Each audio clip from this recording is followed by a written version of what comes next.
முடியுமா?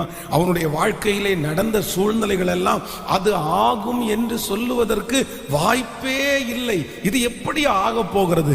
எப்படி என்னுடைய சகோதரர்களை பார்க்கலும் கர்த்தர் என்னை தைரியப்படுத்த போகிறார், நிற்க பண்ண போகிறார் அப்படிலாம் அவனுடைய மனசுல இருந்துச்சு. ஆனால் நான் நம்புகிறேன், ஏற்ற காலம் ஒன்று வரும்போது அது கர்த்தருடைய கரத்தினாலே ஆயிற்று. நான் நம்புகிறேன், ஒருவேளை நீங்களும் அப்படிப்பட்ட சூழ்நிலையிலே இருக்கலாம். நீங்கள் நினைக்கலாம், இது நடப்பதற்கு சாத்தியக்கூறுகள் ஒன்றுமே இல்லாமல் இருக்கலாம். அந்தந்த நேரம் வரும்போது உன் பிள்ளையினுடைய எதிர்காலத்தை நடத்துவதற்கு என் கர்த்தரால் ஆகும். ஏற்ற நேரத்திலே அந்த காரியம் நேர்த்தியாய் நடக்கும். கர்த்தராகிய ஆண்டவர் வாக்கு கொடுக்கிறார், என் அன்பு தேவ பிள்ளையே, என்னுடைய இருதயம் கலங்கவே வேண்டாம், அது என்னுடைய கரத்தினால்